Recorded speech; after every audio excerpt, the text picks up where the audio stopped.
being recorded. This is Monday, April 7th, 2025. It is the day that we get to hear from our awesome and amazing CEO, Melissa Boston Atoyebi in Chicago. She is worldwide known. She has built teams in over 40 countries. She has mentored thousands. She is an author, a co-author, a mom, a glam mom, and I'm telling you, one of the best people in the world to have in your corner. I feel honored to have known her, been in her circle for these 19 years. And, the more I'm around her, the better person I become. So I just appreciate her for everything she does for us and just being in my life. So without any further ado, I want to bring on Melissa Boston Atoyebi, the CEO of Akana. Melissa? Wow, Kathy, thank you so much. I tell you what, every time I'm on our Monday call, first you have me smiling from ear to ear, always looking around at this gracious introduction, like, wow, who is she about to introduce? But I appreciate you so much. I mean, you are so humble, so modest. I mean, Kathy is our VP of Finance. She is one of our Emerald directors, leading the charge, really on her way to Diamond, qualifying for all our amazing trips. And we just appreciate and love you so much, Kathy. Oh my goodness, you have been instrumental every single day in our company, just ensuring everything is getting done. So thank you, thank you, thank you, thank you. And I want to just say good morning, good morning, good morning to everyone on the line. If you are brand new this morning, good morning to you. And it's always such a pleasure to hear all of our amazing distributors, our brand ambassadors, our wellness influencers, dialing in each and every morning, hearing your beautiful voices. Oh my goodness, it just lights up my day. And so I always love to start this call by sharing the meaning of Akana means in the hands of God. Our mission, we believe health, wealth, freedom, and legacy are our birthright. By offering the most life-changing products and an innovative business, we empower people to elevate to their full potential. Today is a very power-packed call, okay? Super, super exciting. Oh my goodness, yes, we have Ann Diamond Mooney, who will be getting interviewed by Kayada. I mean, it's just going to be such a pleasure. I know she's also a successful businesswoman in addition to, being the other half of our powerhouse, Willie Mooney, okay, when it comes to, this amazing company. We just appreciate and love them so much. So we're going to hear from them shortly, but I do have some things to announce real quick. In fact, something you want to really pay attention to this week is regarding our website. We have the major update coming, so we didn't want to just make the switch without having a big announcement so that there's no confusion this week. So remember, we have Akana.com and we have Wakana.com. We really want you to start pushing all your customers right now to where? Akana.com.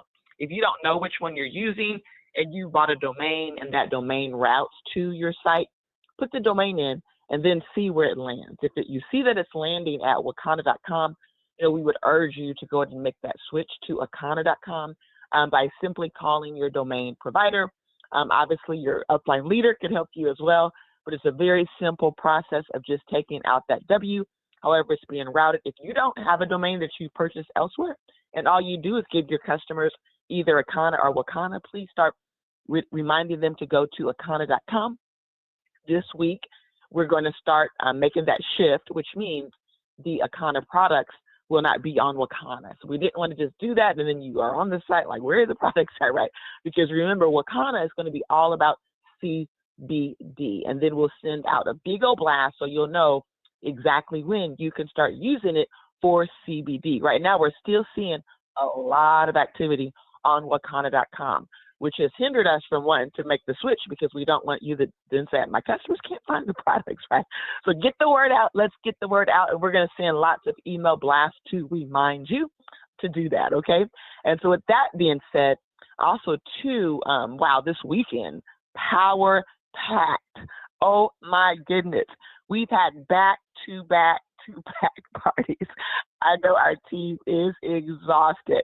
First on Saturday, such a beautiful experience, hosting another exciting spa event And oh, wow, was it special? Yes, it was, because we were celebrating the retirement of our very own Tracy Bolton. She's not retiring from Akana. She's retiring from the United States Postal Service, 33 years of service. Wow. And last night, what a major send-off for her, because that was a phenomenal retirement party where we actually had a chance to party like rock stars, okay? So there were 2 events for Tracy, but also Sunday morning, we had another spa party. It's been nonstop. In fact, if you come to the facility, you're going to see the spa has temporarily disappeared, okay? It's now event space again. And that's the beautiful thing about our home office. We can constantly do what we need to do to make things happen in a big way. Speaking of making things happen in a big way, we want to thank our certification team. What another epic and awesome certification last night. So while we were partying like rock stars, Kathy and Dr. Betty, they snuck in. I saw Dr. Betty back there trying to keep it quiet. It was a little loud, but they got that certification in. So great job to everyone, Willie Mooney, who participated in that phenomenal certification event. Also, too, for those of you who might not know, we have a very special prayer request today, our very own. We affectionately call her Mama D, but you might know her as Dolores Irvin, but she is going into surgery today. So she'll have major surgery, so we want to just keep her uplifted in prayer. She is such a powerful force that drives our office. She inspires all of us. I mean, she runs around like a teenager, right? Putting us all to shame at times. So we love you, Mama D. We support you. We uplift you today as you are going through surgery. We know you are in the hands of God and all will be well. And then also, too, tonight, there is a wellness coach certification. So we're now on week number 2. Super excited about that. Our wellness influencer training will be held on Wednesday at 7 p.m. so that we do not conflict with our certification, because we want you to be able to have the opportunity to attend both. Also, too, last week I did announce, our retail trip for 2026. Yes, we have our Bermuda for the top 10, but guess what? We want to take as many as 50, 75, maybe 100 people with us to where? Las Vegas. So we're having our very first retail conference, and it's going to be one for the record books. And so we want everyone there. So make sure you're hitting CV. This is our anniversary month. So we definitely want you to hit your CV this month, because guess what? There's going to be a special incentive.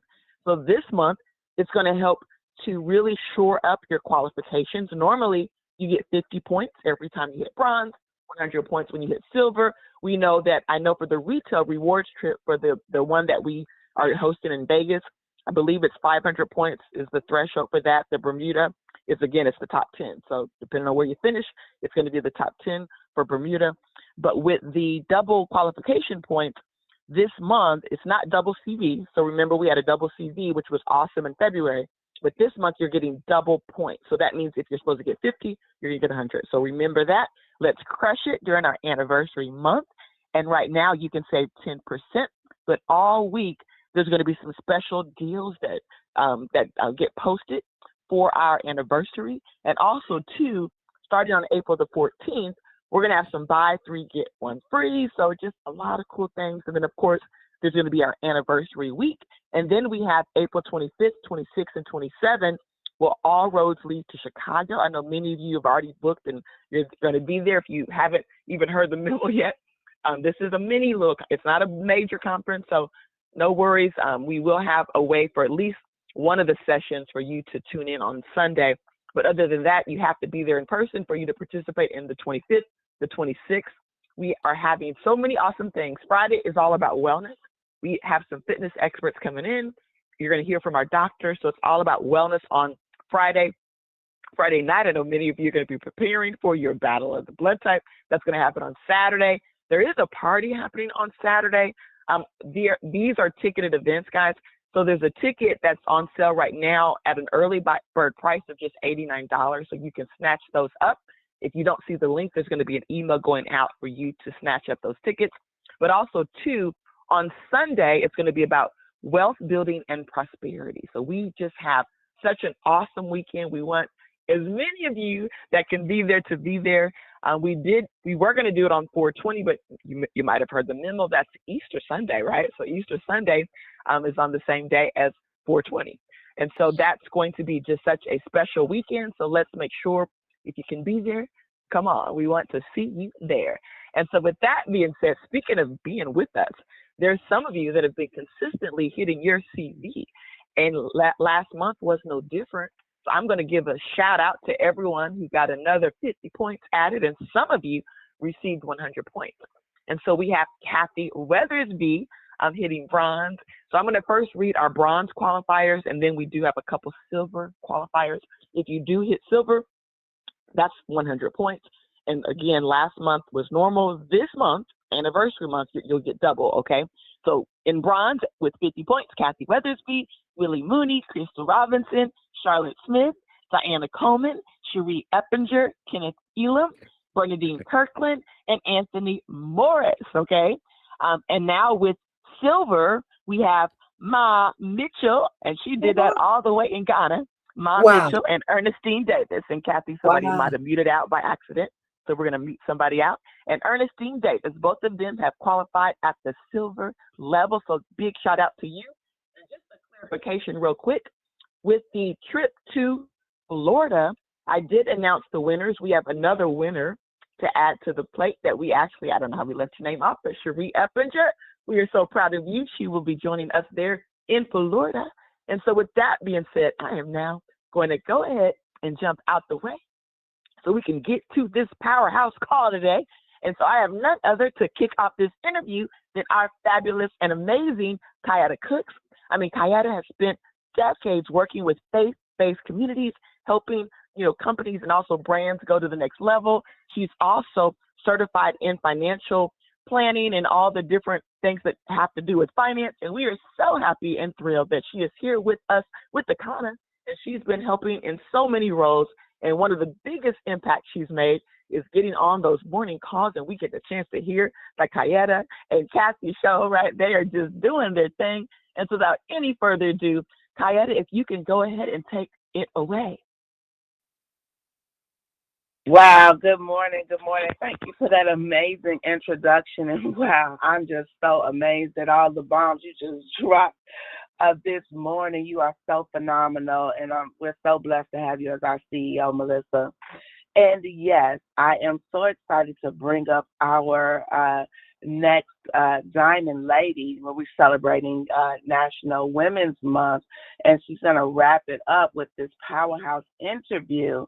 And this focus is going to be on building dreams together, the power of partnership in life and business. And so we're going to sit down today with this remarkable woman who embodies resilience, determination, and the spirit of partnership. She's a devoted wife, a mother. She has not only embraced the challenges of balancing family life, but has also ventured into a world of entrepreneurship outside of Kana called Skinny Minnie, and she's going to talk about that in a little bit. And she's been carving out a path to success for herself and her family. And together with her husband, they've built a thriving business that showcases the power of collaboration and shared vision. So join us as we explore Ann Mooney's inspiring journey, the highs and the lows of working alongside a life partner, Mr. Diamond Willie Mooney, and how their unique bond has been the driving force behind their entrepreneurial triumph. Ann Mooney, are you there? I am here. Happy Monday, Kayada. Can you hear me? I can. Happy Monday. Happy Monday. Oh, thank you so much for joining us today. Your story is so inspiring, and I know we only have a limited amount of time, so I'm going to jump right into it. When we talked, you shared about your upbringing, and there was just some things that left me in awe, and it pulled the connections together for me, for who you are, the strength and the resilience that you carry today. So I want to ask if you could share with the listeners your family dynamics, how you grew up, in your household? Absolutely, not a problem. So first of all, I will say I was raised by my grandmother, the late Diana Maxine James. She actually raised me from the age of 5 years old, kindergarten, until I left her home at eighth grade. And while living with my grandmother, I learned various things aside from entrepreneurship. But I was raised in a house where it was my grandmother, my grandfather who worked for the railroad, where my grandmother didn't have to lift a finger, but to serve him and to make sure the household duties was in alignment. My uncle, who was there with us, and then my younger nephew, who was raised with me, and people thought we was actually brothers because yes, we were the smallest people in the family, and we looked alike, and we just grew up in a bond. So that's the background of my family. So my grandmother was really strict, rigid. She believed in coming in the house during the street lights. I can remember being in the house in the summertime, street lights on, and I had to be in the bed. And my family members that lived next door and other friends would be throwing rocks trying to wake me up. But that was the spiel of my grandmother. We had to come home from school right after school. Just a strict structure schedule. We were eating dinner by 4:30, no later than 5. When my grandfather came home, we all would sit down at the kitchen table and to proceed to eat dinner. We did not eat before him because it was just myself and my grandmother, the females in the house. What happened? Of course, I did a lot of leg work with my grandmother as to keeping the house together. A lot of things fell on me, such as washing dishes, doing chores, although my younger cousin had chores too. I had more of the latter share. So being raised with my grandmother up into eighth grade, for various reasons. To make a long story short, my mom, a couple reasons, health wasn't to the standards, and just be honest, at that time and age of her life, she was just moving out there, and the best part was to live and be raised by my grandmother. But I was raised into my grandmother up into eighth grade, and I stayed on a very, as I say, a strict structure. I stayed on the honor roll. I had determination. I remember grandma sitting you at the dining room table telling you go over your spelling words, and by the time you're ready to recite them, you had to know them all. If not, she would take that index finger of hers and crack you upside the head. And mind you, my Mm. grandmother was all of 4'11" on a good day. As she got older, of course, you shrink, and she became to be about 4'9", somewhere around there, 4'10". But she was a little short old thing, but she was a powerhouse. And Mm. I'm grateful for her firmness and structure that she gave me. After that, I left my grandmother home, and I moved in with my mom from freshman year throughout high school. And when I say throughout high school, I did not have 4 years in high school. I only did 3 years. Yes, I graduated with a diploma, but I was determined to get out of high school, graduate a year early, because in my mind, I was too grown for these kids. Back then, I had a adult boyfriend that, yes, my mom approved of. Not saying it's right or wrong. We're not speaking of that, but I'm just giving a background of my life. So, of course, it was a little bit more laxated when it came to living in my mom's house. We were more of friends versus to mother and daughter. My mother was more of my grandmother. So being that I lived with my mom for the upcoming years, I can't speak for her, but I can only think that she wanted to make up for those times that I was not living with her. Back then, my mom gave me and my sister everything. And when I say everything, my sister was raised in Milwaukee, Wisconsin, but she came here her freshman year in high school in Illinois, and her and myself moved with my mom. And back then, my mom honestly was a big time drug dealer, transparency. With that being said, we had any and everything. We didn't want for nothing.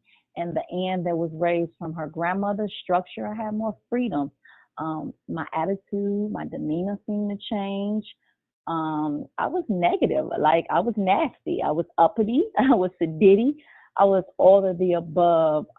Not saying that my mom had played a part to it, but when you give a child at that age that's not actually emotional to deal with and mentally, the world, of course, they kind of build up this entitlement and this uppity spirit. So that's kind of the background who I am and where I come from. I do come from a long list of strong women in my life, not just my grandmother, but my mom and also my auntie Pat. Entrepreneurship runs in my family, and that's the backstory of where I came from. Wow. So you went from a very structured home to an unstructured home with a lot of freedom. So I know at that early age, of course, I'm sure you made some mistakes along the way, but then you got into the workforce because you graduated early. So Yes. you got into the workforce. Did you go to college? I did. I did not. Well, I went away to college, took the test. I got homesick and came back, and that was just going away to do the enrollment pre-test and to see if I wanted to go to Illinois State, where my cousin at the time, Shrika, was. And I actually left there, got homesick, didn't want to pursue it, didn't want to move forward, so I registered for the local community college. I was a part of South Suburban College at one point and Prairie State College. That is the furthest I get. I did not go and pursue my college degree. Even back then, I was going to school to be an entrepreneur, not entrepreneur, criminal justice major. As crazy as that sounds, I wanted to be a bounty hunter. A bounty hunter. Yes. Okay, so then that did you quickly changed from bounty hunter and went into banking. Yes.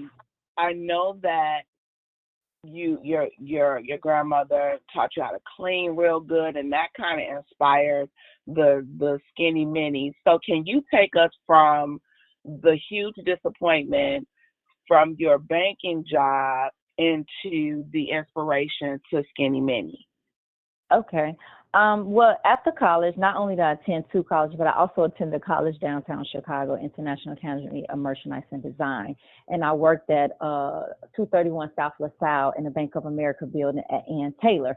So I was running back and forth from the train station to get to the suburbs on time. And back then, I don't know if it's still occurring, the train was running every once hour. And it's like if you miss that, you're done. So I'm running 20 blocks trying to get to this. So at some point, I got tired of doing that, right?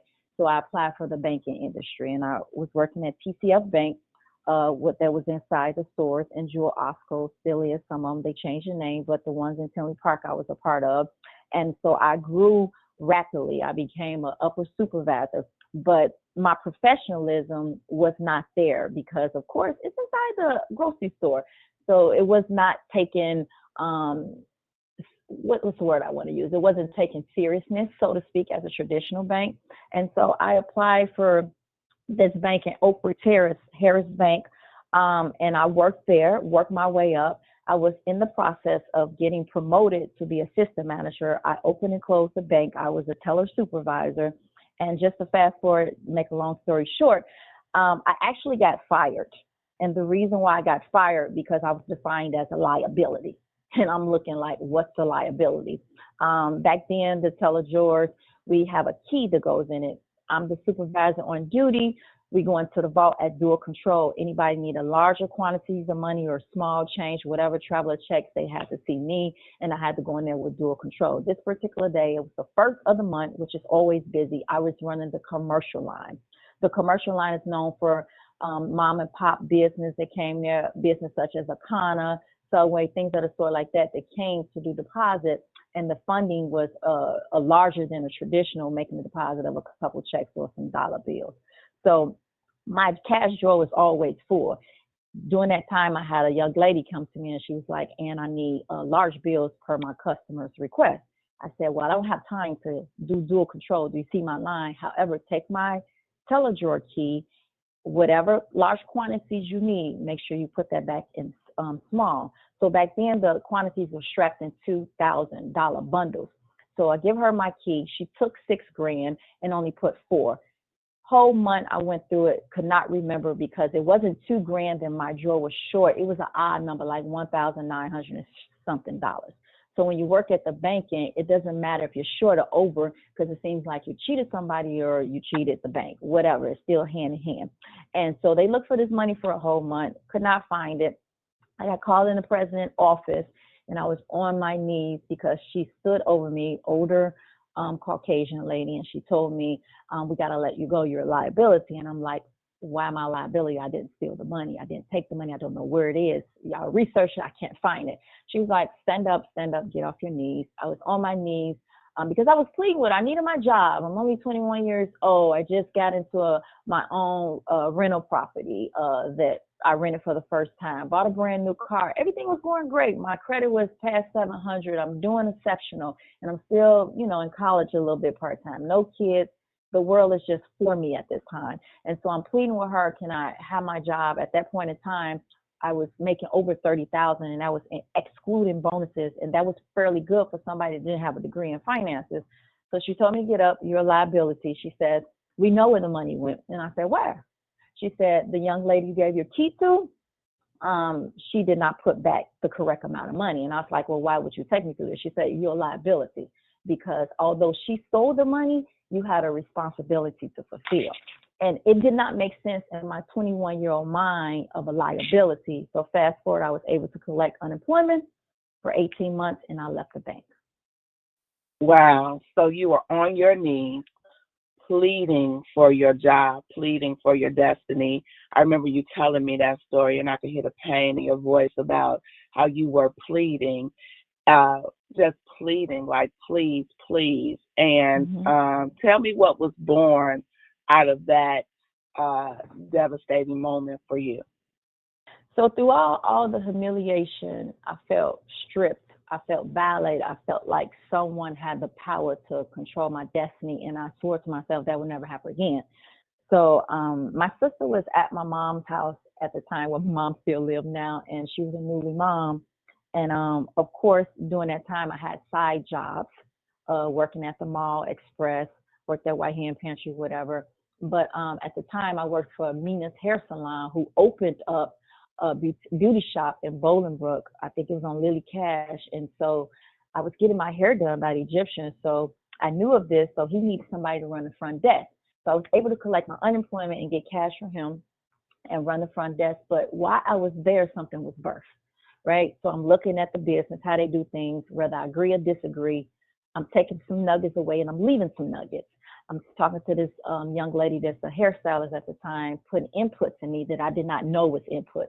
And then I told my sister, I was riding home one day, I was like, I need to make some money. I need to make some money of what I'm used to. Although even I applied for jobs, I got hired, but I was like, I didn't want to do that anymore. So I was like telling my sister, I wanted to make some money. I want to do something I was good at, and I need to make it sustainable to my, the life that I've created. And so that's when Skinny Minnie was birthed. Skinny Minnie was birthed from my sister and I. It started off two sisters. My sister came up with the name because it was a name. I was skinny, of course. It was a name given to me. She was the brains behind the company. I was the mobility, ability to get out there. Always been a people's person, never been an introvert, always an extrovert. But my sister had the brains. It's not to say I did not, but she was just gifted and talented, and it just came naturally. So Skinny Minnie was birthed. Fast forward, we did Skinny Minnie for like 3 months. Back then, my sister was a young mom. She's older than me. We're not even 2 years apart. I want to say about 20 months to be exact, somewhere around there. But I was pushing the business, cleaning. I needed her to make some flyers. So I had a conversation with my auntie at the time, who is very important back then and now in my life as to why I moved forward in entrepreneur. She played a huge part of that. And I was just telling her some things that was going on behind office with me and my sister when it came to business. I felt like I did a lot. And she told me, you have to make that decision now. If you want to move forward with your sister or if you want to depart. So after 3 months or so, maybe 5 max, we severed ties. My sister understood it wasn't her thing. She was good with computer science. I just needed her brains and needed her as a support because it's a lonely road. I didn't know what I was doing. So I never started Skinny Minnie to start Skinny Minnie. I started it because I needed some money and I was good at cleaning. And so I later learned that, oh, wow, this is the most money I ever made. Oh, wow, I meet amazing people. Oh, wow, it brings me fulfillment. Now, what I once at one point in time complained and kicked and screamed, because in my grandmother's household, you clean the baseboards with a toothbrush, and that's the Crown Mold and Thick baseboard. So what's something I hated at a young age, I wind up loving. So that's how Skinny Minnie was birthed. Wow. Wow. So let's fast forward. There were some huge disappointments shortly after that. you talked about making tough decisions, and in business, we do have to make tough decisions. And a lot of times, people who start out with us don't end up with us. They're there for a season, and sometimes people need to know that that's okay, right? That's okay. But something happened, and you had some ups and downs in the business, and so you have to pick up a job in between, which sometimes that happens, right? That's real when you're Absolutely. becoming an entrepreneur. But then you met someone, and around this time, I believe, is this around the time that you came to know the Lord? Well, I came to know the Lord back in high school. I want to say I got baptized and received Christ in my heart. I want to say my junior year, which is my last year, sophomore year, junior, somewhere around there. But of course, it didn't dawn on me to seek God as strong as I was. So fast forward from high school into my early 20s, started Skinny Mini at 23. I'm rocking and rolling. I'm on fire for the Lord, because you're dating, right? And you get tired of the same old. You know, you're giving yourself to another man. You done lay with him. I done been a side chick. I done been a side chick. I done been a mistress. I done been the number one. I done been it all, right? So I'm like, enough is enough, because I'm getting older, right? And I want something better than that. And I recognize now who I am, which I didn't understand. What I will define as, when you come from something, whether it's rejection, you don't know how to identify. As life goes on, if those parts of your life don't heal, you make bad decisions in every area. So that is what I was doing behind closed doors that people may didn't know about, in transparency. So during this time, my cousin Sharika was working with me, and we was like thicker than thieves. We were so on fire for the Lord. She had came back after leaving a marriage. She had came back home, and I want to say it was like 2-3 years straight, because I had started the celibacy journey, and she did me a celibate celebration award, certificate, all that, and I'm on fire for the Lord. And Sharika says to me, the Lord put on her heart to go back to Bloomington Normal to raise her kids. That's when she graduated from Illinois State. So I didn't know how to articulate it. I just know I felt like something was snatched out of my heart. That person that I was in a relationship with, did business with, cleaning with, praise and worship, left. But I'm still this super saint, so I thought. So in this particular time, I had this gentleman that was my client who I could not stand, right? He had a wife that was having cancer, stomach cancer. And me and my cousin Sharika used to pray for them. She wound up passing away. So here go me, super saint, not mad at my own business. Want to encourage, just on fire for the Lord, and want to encourage this man that I could not stand. And I cleaned up for his household and his rental property. So fast forward, I began to encourage him. And the encouragement bled over to, hey, can you send me more of those texts? Hey, can we go bike riding? Hey, can we do this? So all I saw was this grown man and this little boy in this grown man body hurting for the Lord. He was so mad about God. And so I'm the super saint. But going forward, I cleaned his house this one particular time after his wife was deceased. And I heard the Lord so clearly. He did not leave my check at the home or my pay, and I had to go back. I know it was a Tuesday because I had to do Bible study. So fast forward, I went to his house to get my check. This man I could not stand, but I was encouraging in the Lord. And I heard the Lord so clear, like I'm speaking to you. Leave your engine running and your door open. And back then, I had so many whys. I still have whys. I'm that type of person. You can't tell me something. I want to know the why behind a why a person do it. But I've changed that why just a little bit. So I'm having a whole conversation with the Lord, like, why I got to do this? I'm just getting my check. So I did not know why. I never go home to change my clothes from my cleaning clothes. On a Tuesday, going to Bible study, I go straight to Bible study. This particular day, I went home, changed my clothes, freshen up, even changed my eyeglasses to a different color to match my clothing. Didn't know why I was doing it. It was strange that day. But I did not obey the Holy Spirit. Now I know what it was called. And I turned my engine off, and I shut my door, and I went in that man's house to supposedly get my check and go Bible study after that on this Tuesday. But I went in there, I did not end to midnight. I never came back out. No, there was no sex, but in transparency, didn't know that my vulnerability nature was yearning for something after the soul tie removed from my cousin.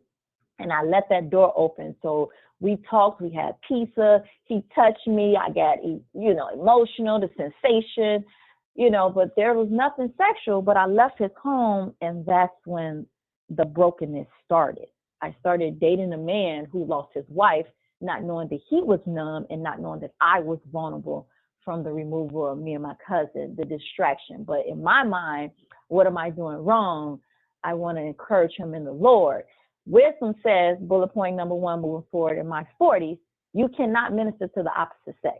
That is not your calling. If you think it is, you're absolutely wrong. You have to give that to another man of God, whatever the gender sex that the person is, and you follow suit. You can tell him some things, but ultimately to rub shoulders, go hand in hand, that's not your ministry. Because at the end of the day, sin and flesh will comes up at any given time, and that's what happened to me. We wind up hating each other, but my son was born out of that. The son that I have now, who is 16 years old, Zion. I had all this bitterness and brokenness inside me, but I was still doing skinny mini, but I was losing my clients because he would dangle money and say, hey, I want to see you. How much money you making today? I'll say 300, 400. He says, cancel those clients. I'll pay you. And I went in that cycle for a while. And so this relationship went on, and it took you to a very, very dark place because it didn't work out. You had an ideal of, you were raised up in a structured home, so you're supposed to be a wife, you're supposed to do this, and I remember you talking about, I'm not supposed to be anybody's baby mama, and it took you to such a dark place that it led you to need therapy with Dr. Love McPherson. Now, as we begin to go into the ultimate love story and the winning story here, you mentioned something about healing and definitely paying attention to the signs, right? Trauma bonding, right? That's kind of what that was, trauma bonding. Yeah. And then thank God you understood that you needed to get in a place of healing, and you needed help. Sometimes people don't know that they need help from healing from their past. And so you met an amazing woman who I know as well called Love McPherson. So can you tell us about that healing process and how you met Mr.? Yes. I met Love McPherson at a conference. I think it was called Battle of the Sex on my 40th birthday. And then she was pitching a package. Well, this package she was pitching financially, I could not afford it at the time. And my friend was there. My friend bought it. But my friend and her husband wound up not using it. So my friend gifted it to me for less price. And I was able to send her the money on payment. So that started my journey. So where we come from in the community, black people, African American, when somebody say you send in a therapist or counseling, quote unquote, it's a stigma on it. You crazy, you this or that. But I knew I needed to be there because our very first appointment, there was so much turbulence, even on to the fact that my mom was in the hospital and I was being manipulated. If you're not there, you don't care for me. It was just crazy. But I proceeded to be with Love McPherson because it was not just the healing that I was looking for from trauma from a man or bitterness. Like back then, my son's father called me Angry Ann, and I called him Devilish Darren. Now, that's not nothing to be parading about, but I was angry because I was furious because I was not supposed to be nobody's baby mama, no, wind up being a side chick or anything else. I didn't ask to be here. I'm going to change the legacy of my family that came from single parents. I'm not going to be that. In hindsight, saying this loosely, I was better than that. Not that I'm too good for that, but better that, in my humble opinion, as the generations go on, you're supposed to do better. You're supposed to know better because you now have the things that your previous people did not know or have. And you learn from their ups or downs. So I find myself in this broken place. I go to meet Love McPherson in this one particular session that I'll share is I figured out I was broken. I needed healing. And not only I was so broken and my eyes were covered, like I wasn't enjoying my singleness to the fullest. I wasn't enjoying being a single mom because in my mind, I'm supposed to be married. This is out of order. So Love pitched me. So I thought, I think I'm going to gain a celebrity, so to speak, therapy as a client. She says, hey, Ann, I got a question for you. If I hired you to clean this house, my condo, and was going downtown every week, what would you do? So I got excited. I began to tell her, because I'm in my industry. This is who I am. I'm going to do this. I'm going to put the pillows this way, no tag showing. I'm going to work top to bottom, left to right. I got to lighten up. And then I get to tell her, what she may have something displayed. I'm going to do this. And she asks me more questions. So she comes to the resolve and she says, Ann, you cannot enjoy your singleness and being a single mom because you feel like your life is out of order. And when things are out of order, you deplete, right?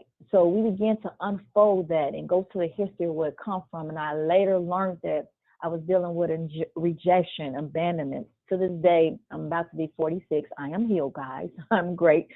I forgave him, but I don't know who my biological father is. And over the time, I've had a few DNA tests. And I got to the point that I forgave my mom in my 20s and said, it is what it is. I've always had a father figure, and I have my heavenly father. But I didn't know that made significant decision making based off that. Like, it's kind of like you don't know what you have. It's laid dormant until you get some triggers. So triggers begin to happen, and I'm just want to heal, and I'm just upset with the world, my son, father, life goes on. I didn't ask to be here. So I began to have this therapy session. I come to the realization it took me a decade. My son was 10. It took me a decade to get healed from all the drama. And I'm not just talking about courtship with him. I'm talking about soul ties, me and prior to him. I'm talking about brokenness from childhood. I'm talking about rejection. I'm talking about all that. Fast forward to this day, Love McPherson is still my therapist. I humbly believe if my leader say this, my mentor coach, my big brother says that if you're not growing, you're dying. And so I am one that will always, yes, take a self-development class, read a book, and will be in therapy for the rest of my life, because what may not be an issue today may be an issue tomorrow. And as I mentioned, things lay dormant. You get offended, you don't even know why. So Love McPherson is still dear to my heart, and I still seek therapy and counseling. But through that healing moment, I can honestly say I was completely free and healed as of 2017. Congratulations. So now as God heals you, now he makes room for you to receive your life love partner. And that Absolutely. is the amazing Diamond Mooney, Willie Mooney.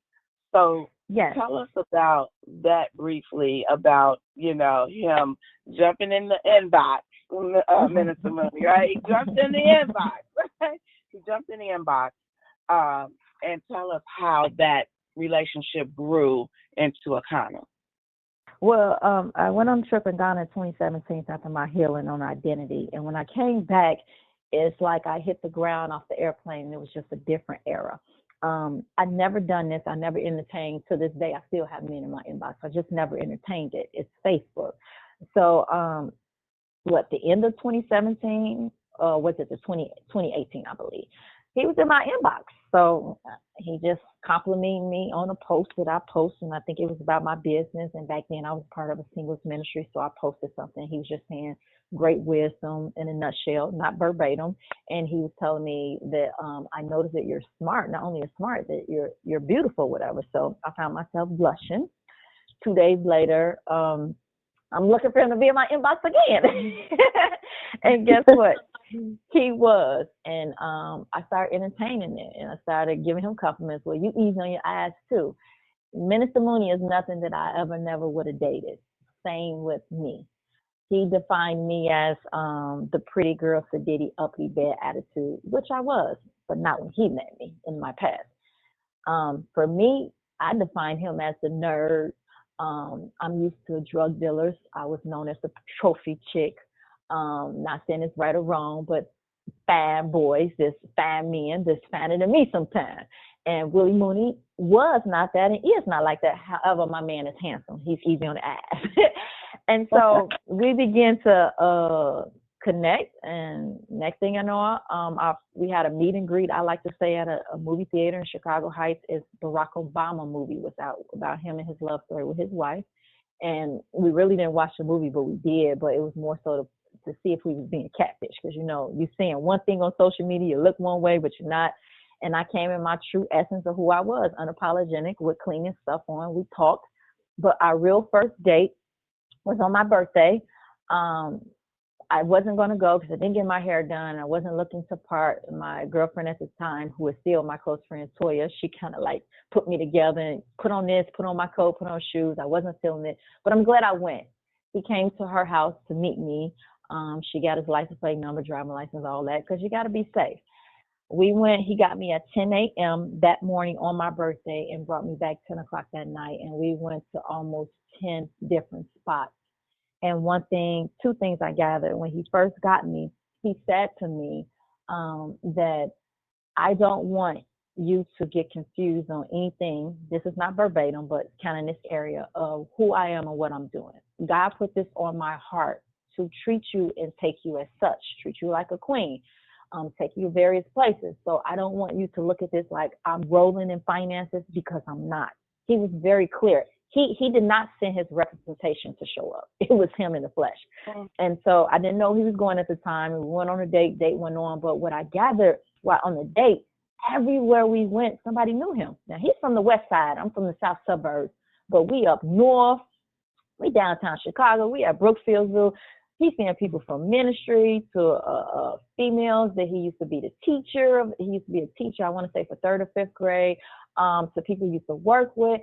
And of course, coming from where I'm coming from, you still have some residue left. You used to men seeing something nice and they turn around, an extra turn, and you in their face and it's like disrespectful. It wasn't any of that. And the people respect him and saluted him with the utmost respect. And it caught my attention that he didn't have a wandering eye. I was undivided attention.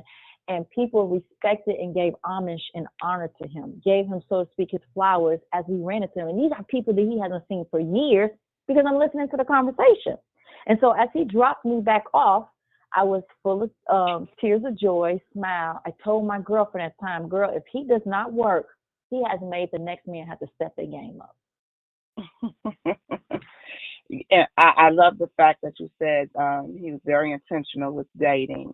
And although this interview was about you, I definitely couldn't help but to identify the type of man that is leading the sales force, especially the Team Contagious. You did say that he was respected everywhere you went, and then you talked about God spoke to you and said, "This is my husband."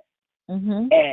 And I love the way how you said he courts. We talked about, because he teaches that on the team. Like, you got to court your customers, you got to court your prospects, you got to court them. Mm-hmm. And so he courted you in a way that was so intentional.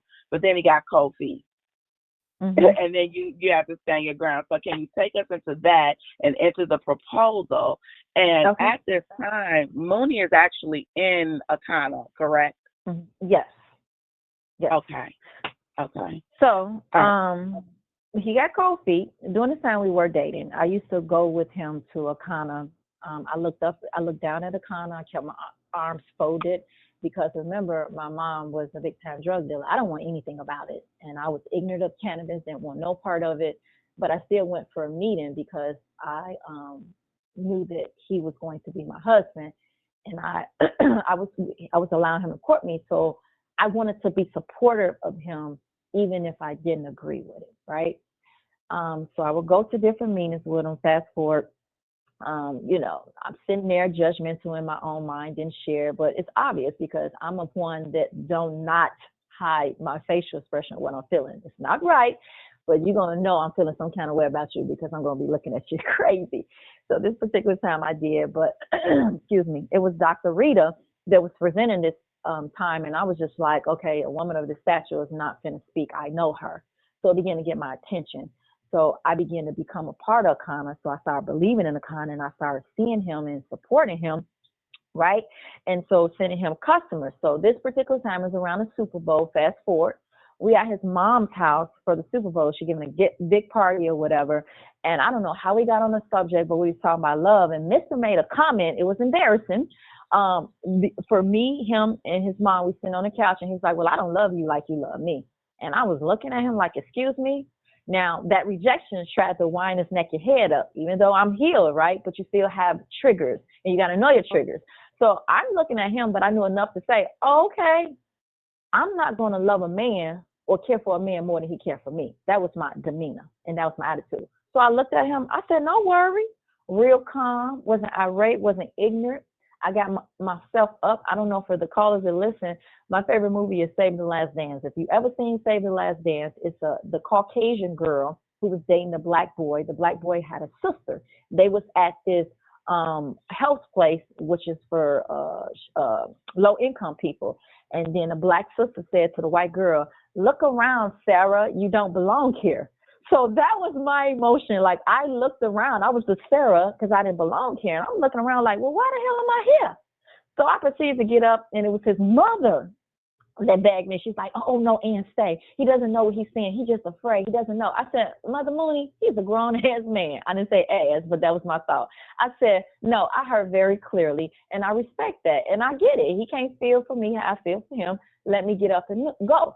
At that time, I knew that he was my husband. So I got up to leave. He called me for 3 days. I did not answer. He wound up coming by there. So he came by there, and he comes to the door like, would you come ride with me? And I'm like, oh, my God. Anybody know Minister Mooney? You know he's a little bit emotional. He's not that anymore. He's gotten better. But he was a little emotional. So I got in the car. He takes me to the local Walgreens. And I'm looking like, oh, Lord, I know he's a cancer survivor. Is he going to tell me he died from cancer? We're going to get some medication. Like, all this stuff was going through my brain. So he takes me through the Hallmark aisle, right? And he basically literally gets on his knees, so to speak, and he pleads with me. And he says, I apologize. I don't know what I was saying. I'm just afraid. He said, I could pick any card from this aisle and choose it. It does not define how I feel about you, and I want to move forward with you in my life. No, that was not a proposal, but that's how he got me back to courting him, dating him. So fast forward, I want to say a year later, after courtship, almost 3 years, it was another birthday. Remember, he liked to do wins on birthdays. I told you about how we first met in the first date. So this particular time, he telling me we went out to eat dinner, and you know, I don't hold no punches, y'all. I'm straightforward. It's no gray areas, black or white. If I don't like it, you gonna know it, and I'm gonna tell it. So we going out to eat. After finish eating, he says, I gotta stop by this place, which I don't know where we went, somewhere up north, Chicago. He said, I got a new distributor. And I'm thinking like, okay, take me home. Can you meet him later? I got to use the bathroom. He said, babe, I just got to stop here. So he parks in this unknown neighborhood, but I'm not caring. I'm not paying attention because I want what I want. I need to go home and I need to use the bathroom. And he said, babe, you can use the bathroom here. And I says, no, I need the shit. Excuse my language, y'all. I said, no, I'm not using the bathroom here. So I'm going against him. He says, I'll be right back. He goes in there. What I'm thinking, he's going to meet a person. This man wound up being a Caucasian. He said you can use his bathroom. We go upstairs. I remember it was a lot of stairs because I'm 40, and I'm 41. I'm counting 41 stairs to get up to where we're going. So we get up there, and he comes in. He's like, hey, babe. He's like, we're going to be here for the weekend. And I'm looking at him. I'm like, I got to go home and use the bathroom. He's like, did you hear what I said? I said, you said somebody going to be here. I said, did you sign your distributor up? He said, babe, there is no distributor. I was making the deposit and getting the key. This is part of your birthday gift. And I'm looking at him, and it's drop dead gorgeous. It's enough for 3 generations to live there, right? And I'm not over exaggerating. It's beautiful. We got the rooftop, everything. It's just like 3 layers of this place. So fast forward, we there. I'm gullible, as my sister will always call me. As we there, we go shopping. Where he took me in the past when he showed me a ring and we was getting ringside. So I'm like, in my mind, this is the day. He's finna pose for me. Nope, I got sucker punch. We at this mall, Aurora Mall. We shopping. He buying me this outfit, and he putting the outfit together from A to Z. I'm like, I don't need a new outfit. I don't care. Let's go. We go, I fall asleep. He put me to sleep, so to speak. Then he brings in a chef that I got for him. That's a personal chef at the time for my cousin Leroy.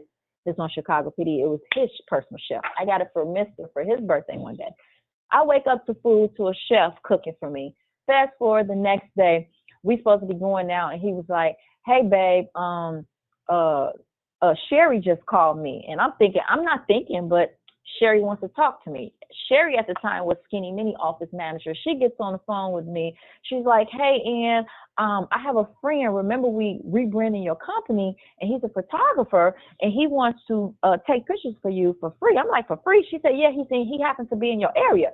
Not dawning on me, how the hell Sherry know what area I'm in? I'm just gullible and goofy. And I'm like, "Okay, girl, I ain't got nothing to wear." And here go Mister, "You do got something to wear. Remember we bought this outfit?" Just as gullible as they come, y'all. So I put on the outfit. This man comes. This man getting ready to take pictures. I'm telling Mister, "Go ahead, take care of your business in the next room." Because he on a kind of, what kind of at the time, y'all? He on a call on a Zoom. And I'm like, "Mister, this man is here to take pictures of me. Like, why are you in here? This big old place. You can't go in another room." So he's like, "Sir, 1 minute." He's telling the man, can he hold off 1 minute? Because he needed me on the Zoom to just give my testimony. I think at the time I was a Sapphire. So I'm like, "Hey, y'all," just as stupid and goofy as they come, "Sapphire in the making, Sapphire in the making." And I see all these screens on the Zoom and it's boxes. And I'm looking, I take off my glasses, and it's not people, it's a white paper. So I'm like, "What's wrong with this Zoom?" And I'm talking, and I look, and the white piece of paper says, "He wants to marry you." And I said, "He wants to marry me." And I turned around, and Mister was on his knee. The photographer was taking pictures. I'm crying. I'm in a shake. I'm like, "You tricked me." My cousin in the background, like, "He got you." So he got family members, friends from out of state, close friends from out of state, close, near, the Wakanda family. And he Wow. proposes to me. And this is the time that he hit diamond, that he made over 10 grand. I think I want to say 11,000 or something. He used all that money on me. And I was just like, wow. And I'm looking at this rig, and I'm just like, I'm all in. Mind you, I didn't expect any of it, because I'm thinking I'm taking a photo shoot for Skinny Mini. So that's how the proposal happened.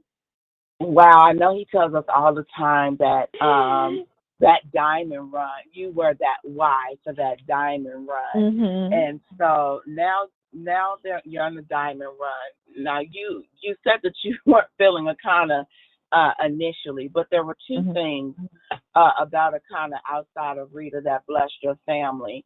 Mm-hmm. Um, because of your upbringing and your discipline and your harshness, your son kind of developed something that Akana's product actually helped him with. Can you quickly share it with us about that? And then your mom with the Yep. pain product. So those were my two whys that got my attention. For one, my number one was I was on a quest to, and still is, to rid my mom of prescription medications. From the age of 5 years old, when I did visit my mom, I can remember her telling me to go into her bed and get this plastic shoebox. And the shoebox was always full of medication. Didn't know then that medication was what it is now. Fast forward almost 46 years old, I still have that same mom. So my goal was to allow her to try these products, which offered resolve, which gave, but it's a mindset shift more than it's the pain. And I began to get it to my mom, and it helped her. But fast forward this particular day, my son stutters. And I believe the stutter take part from my meanness back then. Not putting all the pressure on me. So I know y'all, you don't have to text me. It's not a woe is me pity party. I'm not coming from that, but I'm coming from wisdom, because I know that your trauma will bleed over to your upbringing, will bleed over to the way you do the next generation. We have to be cautious of that. That's why I'm so of a component for mental health and healness. So being angry, upset with his dad. I just did. I have a son that I never had to correct or chastise. I don't have that son, right? But I'm frustrated with life, and throughout some time, I never was abusive, but I never called him out his name. But my voice was always loud. I'm yelling about the littlest things, right? If he got a C minus, C plus, or B minus. So my son has built up some stuttering, and I think it's other stuff. He didn't start stuttering until like the end of third grade, somewhere around there. So fast forward, I hear about emotional anxiety, right? And I know my son's stutter is triggered from emotional anxiety. I already know from a therapist, him even in speech therapy to this day. If he's overly excited, nervousness, or said whatever the emotion is, there will be some stuttering. There will be some times there's no stuttering. So Mr. was like, I'm gonna give him half a gummy. During this time, he was taking math tests. Math tests you always have to take throughout school, right? The beginning of the school year, the middle, and the end. So Zion gets overwhelmed when it's testing. It's something about when the teacher say, okay, class, 10, 15 more minutes, and he probably got 2 pages left, so he's overwhelmed. So Mr. took him some gummies up there. Fast forward, I picked him up, and the teacher said, no, it was the principal stopped me. And he says, Zion took his, no, I'm lying. The principal stopped me from picking up Zion because the teacher wanted to say to me, what did your boyfriend at the time, I think he was my fiance, Mr., give Zion because he did exceptional. He wasn't his normal Zion when he took math testing. And so I began to talk to Zion when I picked him up. Zion articulated with no stuttering, was excited with no stuttering. And I was just like, wow. And it was the traditional CBD gummies that we had. So fast forward, guess what? It began to be in my household as CBD gummies that I would give to Zion if he dealt with an emotional or anxiety point that he would have. And I noticed that it would change. So that was my shift in Akana. That became my why. So I'm like, okay, my husband is up to something. And then I continued to come more and more, and beyond my ignorance, it absolutely started being removed because I became educated from people that was teaching, from the doctors talking about the medical advisor, even Dr. Rita, even currently to now Dr. Betty.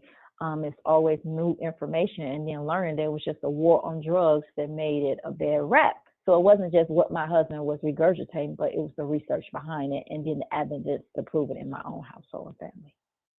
Wow. So kind of, yes, CBD definitely is a holistic solution. And so it kind of begins to also join the healing team for you and your family. So you all got married. It was happy. It was blissful. He had just hit diamond. The team is on fire. You assisted him in that. Everything was going good, and then it wasn't. Let's talk about the partnership. Let's talk about the struggles and how you overcame it. Just briefly, because I know we went over time, but I don't want people to miss this part of it, because we went back, for the history to see the type of woman you are and why you are, and then how God positioned you for your Boaz, right? But now this journey begins. Can you tell us how working closely with your husband in business can be both rewarding and challenging, and how you balance, you maintain a healthy work-life balance and ensured your personal relationship thrive alongside your professional partnership? Like, what was that like, especially when you hit the rough time? Okay. So as you mentioned, it was some rough times. What I do know out of entrepreneurship is it has ups and downs. And entrepreneurship is not for the faint at heart. It's not a quick scheme. It's not an overnight situation. It's a building, and it's consistent, and it's believing, and it's actually putting action to it, right? And so I've seen my husband do all of this consistency, action, whatever. But we hit a rough patch. We actually bought a property together, a building for our future goal. And so it was so much turbulence, so that I was like, I want a divorce. Like, I want this building out of my name. I don't want no parts of it, and it's done. But my husband stood firm in what he believed in. And it took me back to when I was courting him. I didn't believe in Wakana at the time, but I wanted to support my husband. I wanted to support my boyfriend at the time. Fast forward now, it's my husband. So I know the word is not just a cliche, the two become one. If there's turbulence, it's impossible to become one. So one thing that attracted me to my husband, that he was a man of vision, right? Because he's so firm on his vision, it withstand the tougher times of the hardship. And learning 9 times out of 10, the hardship it's going to come. It's how you respond to it, because if you're building something that's a vision, it shouldn't just be about you. That shouldn't just be about your why. It should be a bigger, higher calling. And if you're small minded just to something that's selfish, meaning it's something that you want, yes, you can have something out of it. Yes, you can have some rewarding, but what's bigger than you? And that's what my husband always showed me and always had from day one. So getting through those rocky moments when Akana wasn't so Akana, or my husband volunteering for the whole day, and I'm like, you over there volunteering, how much money you make? I had that disposition. Then I'm be honest, y'all, I had a disposition. I had my non-negotiable. When I got married, I wanted an entrepreneurship for various reasons. One in particular, I don't want my man with the secretary more than they with me. It's just my belief personally. I want my husband to be my best friend and vice versa, right? And so during this turbulent times, it was us getting counseling, and it was ultimately locking arms and knowing the vision. One thing that beside my mom and my son that turned my eye and ear to Akana, is because the culture, the vision, like Melissa Boston, like my husband is a man with a vision. It's hard to follow something or somebody that don't have a vision. Something has to be greater than you. So counseling, prayer, believing God, and knowing that the vision never changed is why I continue to follow my husband in the turbulent times, why I continue to partnership. And what I will say, Akana has taught me a lot of self-development, right? I see my husband change. I see how consistent my husband is with his team, right? It's not going to come overnight. And it's not what you say about you. It's what your people or the people around you or the team say about you. And that always remained consistent to this day, us being a married couple. Remember, I mentioned that people gave homage and acknowledged him. To this day, I still see that. And I know he has a man with purpose, like how he loves God. He has his own prayer life. That was one of my core values, my non-negotiable. And I still see it now. Even though I might have something to say, like, go get a part-time job, go get this, because it ain't making it. Every time, God has always taken care of us, y'all. Like when I say we have been through so much turbulence, we have been through a miscarriage in March of 2024. We have been through, I want to file a divorce. We have literally been through, let's do a foreclosure short sale on this building that we bought since we've been a part of Akana and been married. The turbulence has been high, but what I've come to realize and learning through coaching and therapy and prayer with my husband is nothing is worth having unless you go through a turbulence. A lot of people think that when turbulence happens or it's not supposed to happen, or things are rocky, that means it's not supposed to happen. That means that you're playing a vision and playing a game so big that you're going to keep on withstanding. It's like diamonds are not made not under pressure. You're going to be under pressure. How well we handle it and how we shift what makes it the world of different. And what I know to say to this day, looking back, I stayed in that longer because I was focusing on my husband, and it was me that I need to focus on. I need to change my disposition and my attitude towards it, because that determines how long I was going to stay in it. And so I stayed in this turbulent moment longer than I cared to stay into it, because I was focusing on the wrong thing instead of believing God and praying. When I say we have not lived in no lack, we have lived in a 1,500 square foot home to this day that we only had to pay $300 for a whole year. Like God always supplies. He gives you everything more than enough. And the word says he will supply all your needs. If you don't have it, it's not a need. What we get trapped up in, we don't know the difference between needs and wants. And because my husband also has a great testimony, is why he goes hard with Akana too, is it lines up. His vision is the 7 mountains, right? It's not just about him and his household. It's about him to be influenced in his family, the spirituality. He loved to educate, even the government, politics, media, arts and entertainment, and of course, business. That's my husband's vision. And I lock arms with that because I believe it. When we're dead and gone, it doesn't matter how much we gain. It's what lives did we touch? Did we do our God-given purpose? And I understand that the two become one. We have to be on one accord in order for it to make it, right? I know I'm my husband's number one cheerleader, right? And if I can support him, we're courting and engaged, surely I can support him as the man of God of the household. So I'm all locked in with Akana, right? even through the turbulence, because as I speak, being in business today in Skinny Mini, 22 years will happen as of May.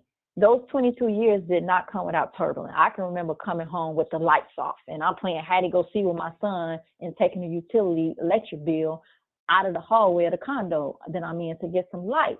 So it's those pressures that you have to keep going and standing. If we're looking for a world or a business that without spots and blemish, without turbulence, then you're looking for an artificial life. It's impossible. It's no perfect. Nobody's perfect. No company is perfect. No people is company. It's impossible to have that.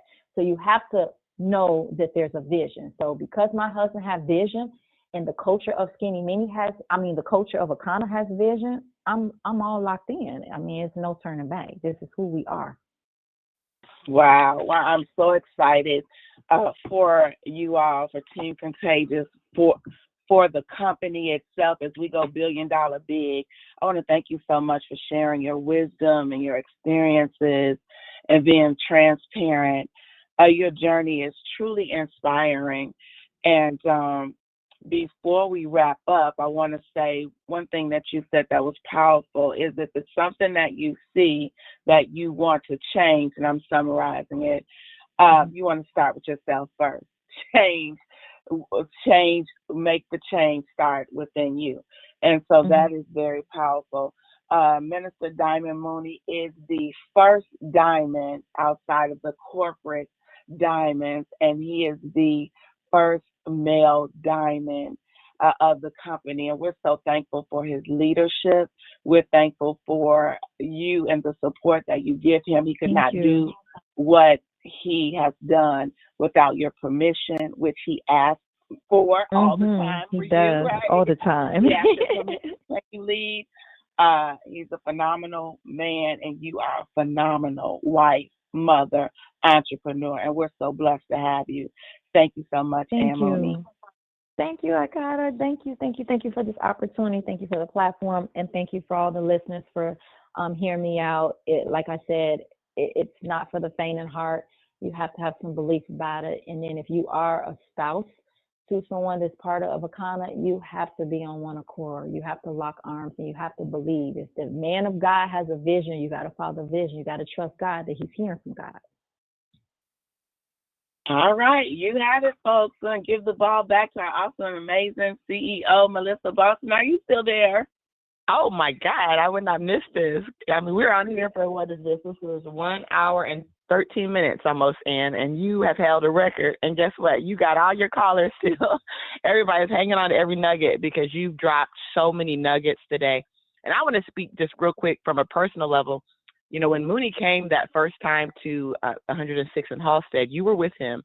And Ann is so right. Her arms were closed. They were folded. She had that look where you're like thinking, am I doing something wrong? Because here I am presenting my heart out. It was like 5 people in the room, Eric Strickland, Mooney, and a couple others. And but you know what? And it's like once your walls came down, I mean, I see the beauty in you. And your testimonial today was so inspiring, so raw, so authentic. When he said the good, bad, the ugly, you shared it all. You laid it on the table. And I really think the listeners today are so empowered because you have just, we need to keep a podcast going, Kayette. Okay, we can do a podcast with all these interviews because you guys have so much in you that everybody needs to hear. Because sometimes it's great just to relate to something that's so relatable. And a lot of times we think we go through struggles alone, but we don't realize how many other people have shared a similar journey. And today you dropped the microphone, okay? Just a lot of phenomenal. I mean, I laughed, I cried, I just went through the whole ride with you today, Ann, okay? It was beautiful. So I appreciate you for your being so authentic in who you are. It was awesome. And we're going to keep this going, guys. So this is Women's History. I mean, isn't this awesome? Thank you for those of you who are still there, which is most of the crowd. Like, we haven't lost a lot. I think some people might have to go to work, but if they didn't have to go to work, they still listen in, okay? And so with that being said, it's sad to say this is our last series as it relates to the Diamond series, but this will not be our last interview. We're going to keep these interviews going in different formats because I think it's just great for you guys to hear these stories.